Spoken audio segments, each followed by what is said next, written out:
Well, the centre was started by David Wykes and myself in September 2004. And in fact, I came to Queen Mary with the explicit intention of starting it with David. That was part of my job application, if you like.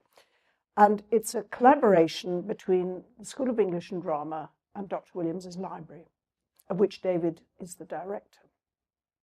Now, the library was established in the early 18th century, and it's a private library run by a trust called Dr. Williams's Trust, which was established under the will of Daniel Williams, who was an early 18th century Presbyterian minister. It has an extraordinary collection of books and manuscripts with a focus on manuscripts by Puritans, nonconformists, dissenters, going from the mid-17th century to the late 19th century. And it's open to readers and borrowers. Now, the objectives of the centre are to encourage research into these collections that the library holds and to produce publications deriving from them, either editions of the collections or works that are about them. And we currently have 5 major research projects underway, and 4 of these involve the editing of major manuscripts in the collections, including those of Richard Baxter, the 17th century nonconformist minister, and Henry Crabb Robinson, the 19th century writer and Unitarian. And there are multi-volume editions of these in progress, which are going to be published by Oxford University Press.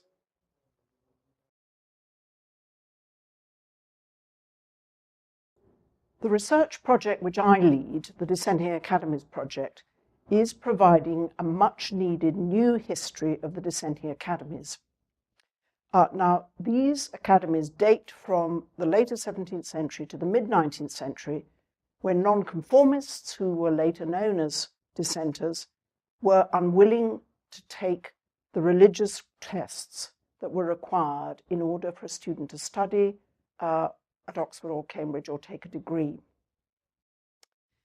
And these academies provided a separate higher education system, also a system in which future dissenting ministers could be trained, for dissenters of the various denominations, Congregationalists, Presbyterians, Baptists, in the later 18th century Unitarians, and in the 19th century the Methodists, who were by then dissenters because they had left the Church of England. And these academies produced some remarkable people, just to mention 3 of them: Isaac Watts, the hymn writer; Joseph Priestley, the scientist, theologian, philosopher; and William Hazlitt, known now primarily as an essayist. Now, this project has been funded by major grants from the Leverhulme Trust and from the AHRC, and we've employed a number of postdocs and research assistants and technical assistants, and we've had 4 collaborative doctoral students all working on aspects of the Dissenting Academies project. And the main outcome to date is a fully searchable database, which we've called Dissenting Academies Online. And this is in 2 parts: database and encyclopedia, which covers academies, tutors, students, and archives, with additional biographical articles for major tutors and academy histories. And the second database, virtual library system, which records the holdings of the leading Baptist, Congregational, and Presbyterian academy libraries in England over the 18th and 19th centuries. And we're continually adding data, and we know from the statistics that we keep that the databases are much consulted.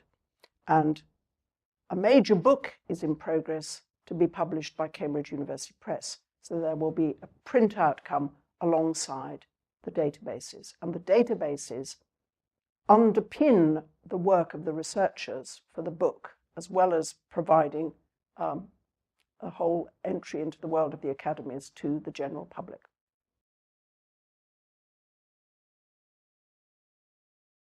In addition to these research projects, the Centre runs a seminar series, which averages 6 a year, and an annual one-day conference on topics central to dissenting studies.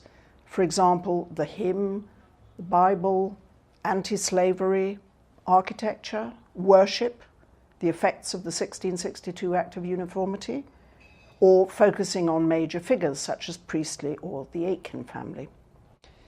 Now, 5 collections of essays arising from these conferences have been published so far, with 2 more in preparation. And these collections have been very well reviewed in the US as well as in the UK, and we're confident that our research is becoming widely known and is shaping new work, and in fact the reviewers say this.